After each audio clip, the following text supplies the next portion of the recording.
Hello दोस्तों, स्वागत करता हूं आप सभी का अपने यूट्यूब चैनल पे।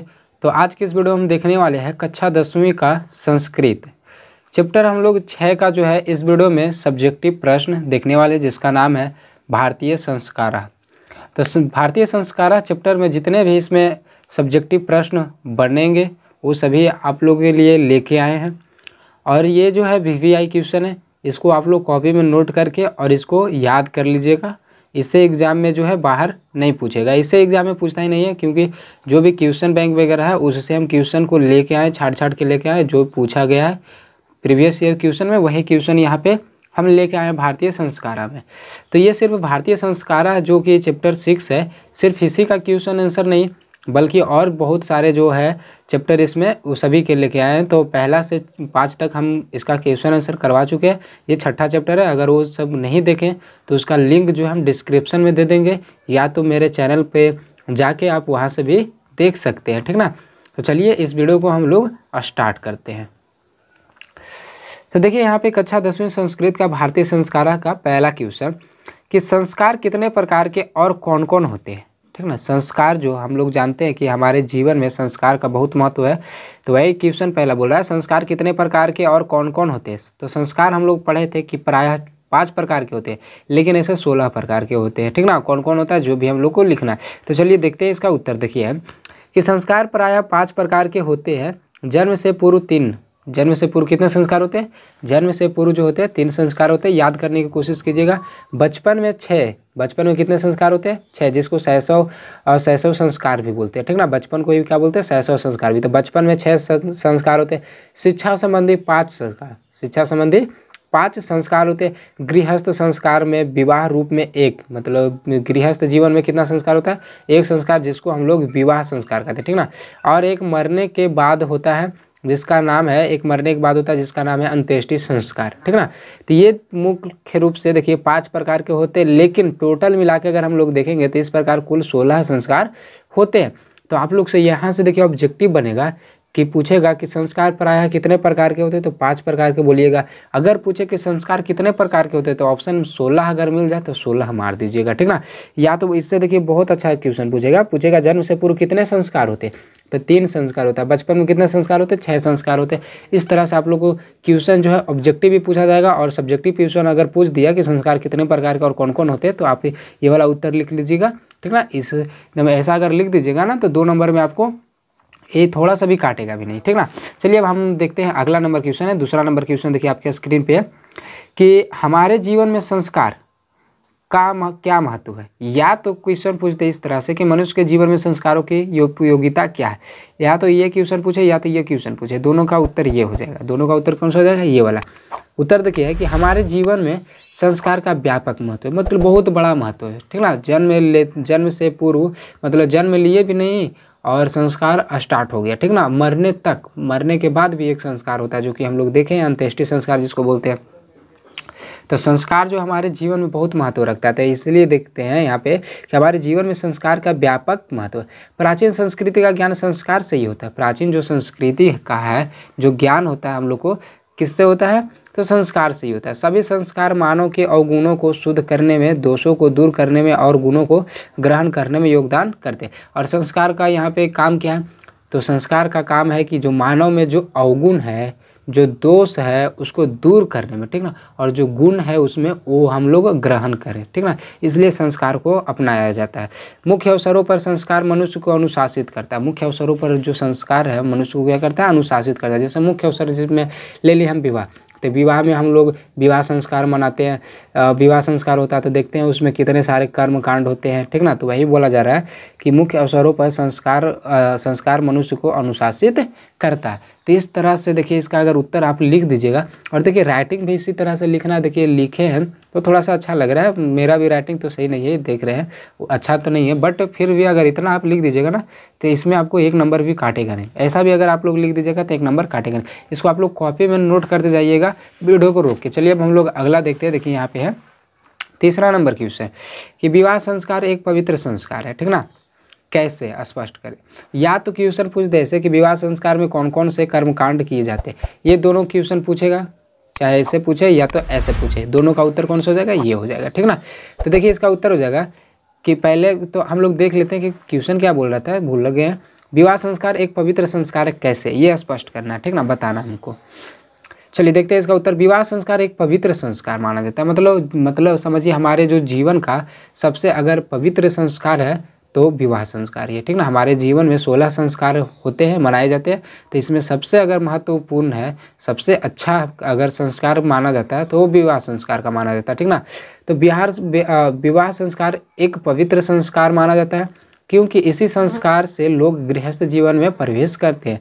विवाह संस्कार से ही क्या करते हैं, जो लोग हैं वो गृहस्थ जीवन में प्रवेश करते हैं। देखते हैं ना, शादी होता है तो घर का जो टेंशन होता है वो लड़का लोग ले लेता है, क्योंकि वो गृहस्थ जीवन पर प्रवेश कर चुका है। शादी करता है, 1-2 महीना रहता है, फिर कमाने के लिए गया, यानी कि क्या हुआ कि गृहस्थ जीवन में वो प्रवेश कर गया। अब जो घर का टेंशन है अब वो उसका टेंशन हो गया। इस संस्कार में अनेक प्रकार के संस्कार होते हैं, ठीक ना। इस संस्कार में अनेक प्रकार के होते हैं, ठीक ना। इसमें वागदान, मंडप निर्माण, वधू के घर पर वर पक्ष का स्वागत, वर वधू का परस्पर देखना, ठीक ना, वर वधू को देखा जाता है ना, यानी लड़का लड़की को देखा जाता है। फिर कन्यादान होता है, अग्नि स्थापन होता है, पानी ग्रहण होता है, सिंदूर दान होता है इत्यादि। सभी जगह विवाह संस्कार एक जैसा होता है, और सभी जगह जो विवाह संस्कार है एक जैसा होता है। या ऐसा बात नहीं है कि मतलब अलग होता है, मतलब सभी जगह कहने का मतलब सभी जगह कहने का मतलब भारत का बात किया जा रहा है। बताइए क्या भारत में कन्यादान होता है ना, अग्नि स्थापन होता है, सिंदूर दान होता है, सभी कुछ जैसे हम लोग मनाते हैं ना शादी, उसी तरह से सभी जगह होते हैं। मतलब सभी जगह कहने का मतलब भारत, आप विदेश मत पहुंच जाइएगा, ठीक ना। चलिए तो ये है तीसरा का उत्तर, आप इसको लिख लीजिएगा कॉपी में नोट करके। इससे देखिए अगर इसको याद कर लीजिएगा ना तो ऑब्जेक्टिव एक भी नहीं इससे छूटेगा। चलिए अब चौथा नंबर क्वेश्चन देखिए कि समापवर्तन संस्कार क्या उद्देश्य है। समापवर्तन संस्कार का क्या उद्देश्य है स्पष्ट करिए, या समापवर्तन संस्कार का वर्णन करिए। ये दोनों में से कोई भी क्वेश्चन पूछे तो आपको उत्तर में ये लिख देना है, ठीक ना। तो देखिए इसका उत्तर हो जाएगा कि समापवर्तन संस्कार का अर्थ है शिष्य को गुरु गृह से गृहस्थ जीवन में प्रवेश करना। समापवर्तन मतलब समाप्त, समापवर्तन मतलब ऐसे भी देखिए इसका मतलब निकल रहा है समाप्त, यानी कि जब जो शिष्य जो है गुरु के घर से पढ़ के जब जाने लगता है ना तो गुरु उपदेश दे के भेजते हैं, ठीक ना। तो वही एक संस्कार माना जाता है जिसको बोलते हैं समापवर्तन संस्कार। तो देखिए यहाँ पे हो जाएगा इसका उत्तर कि समापवर्तन संस्कार का अर्थ है शिष्य को गुरु गृह, यानी कि जो गुरु का जो घर जाके जो रह के पढ़ता था तो वही गुरु गृह से गृहस्थ जीवन में यानी आप अपने गाँव घर में आ रहा है, गृहस्थ जीवन में प्रवेश करना। शिक्षा समाप्ति पर गुरु शिष्य को उपदेश देकर घर भेजते थे, है ना।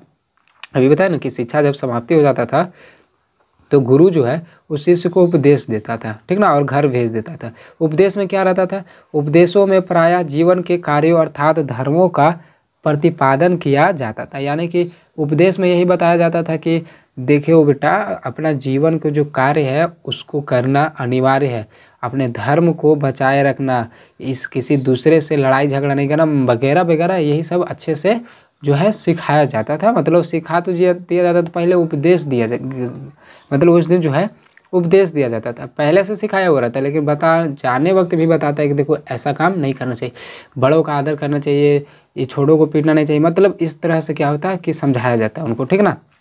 जैसे सत्य बोलो, ठीक ना, जैसे हम देखो सत्य बोलो, धर्म का आचरण करो इत्यादि, ठीक ना। सत्य कभी झूठ नहीं बोलना, ठीक ना, ये सभी जो बात है वो समझाया जाता है, सिखाया जाता है समापवर्तन संस्कार में। यानी जब बच्चा जो है, जो शिष्य जो है घर आने लगता है तब, ठीक ना। तो ये अब हम लोग देख चुके हैं चौथा नंबर क्वेश्चन। अब चलते हैं हम लोग आगे।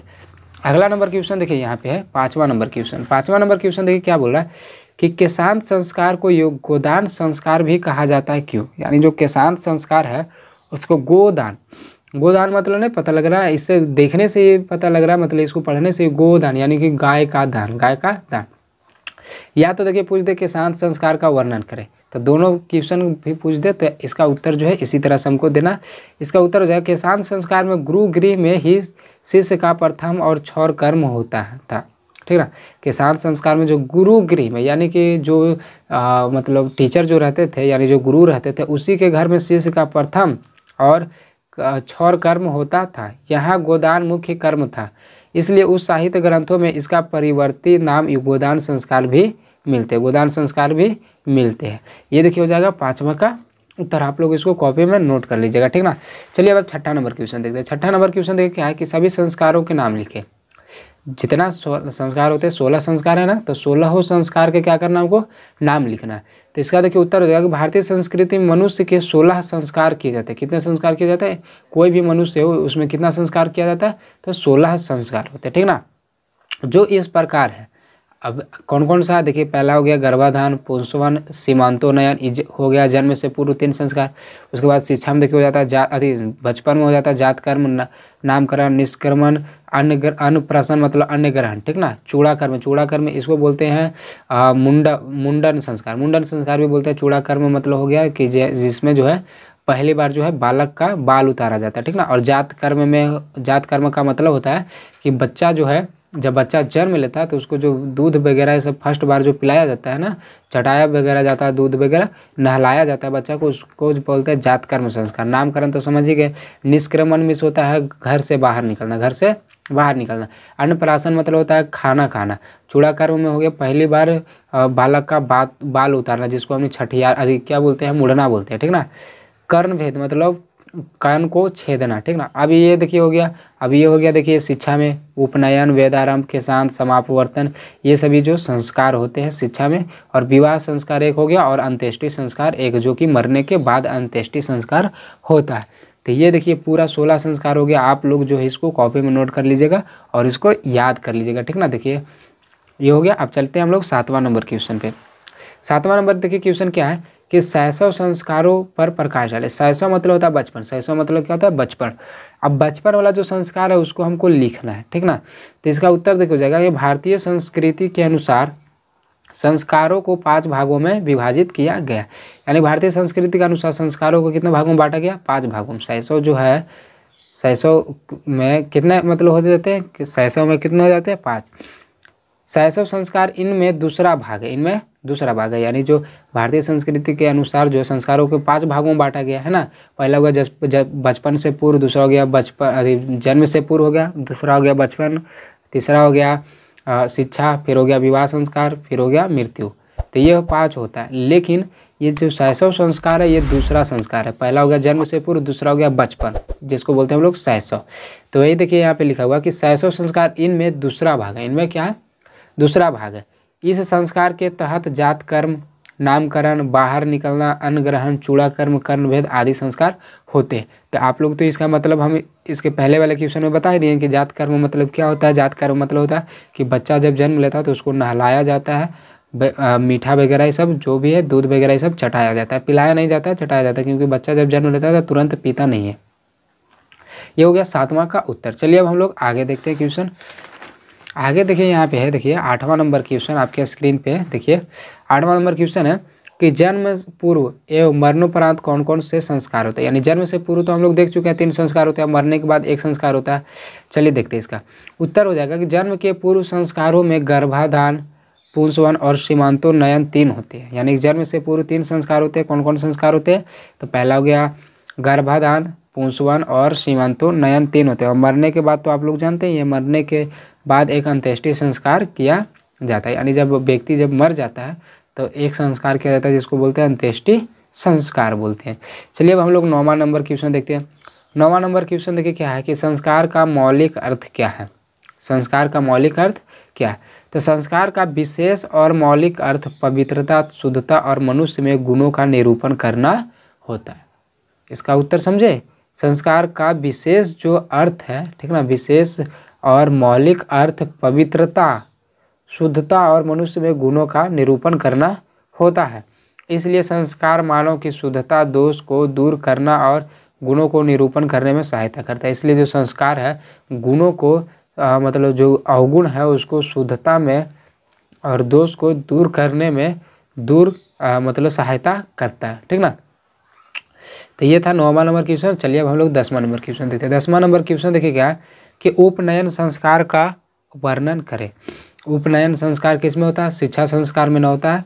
तो चलिए देखते हैं हम लोग कि उपनयन संस्कार शिक्षा संस्कार के अंतर्गत आता है। उपनयन संस्कार किसके अंतर्गत आता है? शिक्षा संस्कार के अंतर्गत आता है। शिक्षा संस्कार में कितने संस्कार होते हैं?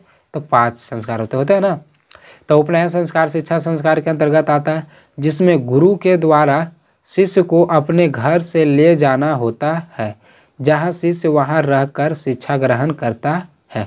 ये हो जाएगा देखिए इसका उत्तर, ये वाला उत्तर हो जाएगा। इसको आप लोग लिख लीजिएगा। 10 क्वेश्चन था, 10 का आप लोग इसका उत्तर जो है वीडियो को रोक रोक के लिख लीजिएगा अगर नहीं लिखे हैं तो आप लोग को वीडियो कैसा लगा ये कमेंट में आप लोग ज़रूर बताइएगा। और इसी तरह से हम सभी सब्जेक्ट का जो है क्वेश्चन आंसर ला रहे हैं, चाहे कोई भी सब्जेक्ट हो, क्लास 10th क्लास 9th का, वो सभी का हम लेके आ रहे हैं। जैसे भारतीय वन हो गया, NCERT, ये सभी का क्वेश्चन आंसर, भूगोल, इतिहास, फिजिक्स, केमिस्ट्री, सभी का क्वेश्चन आंसर हमारे चैनल पे पहले से ही अवेलेबल है, आप जाके वहाँ से देख सकते हैं।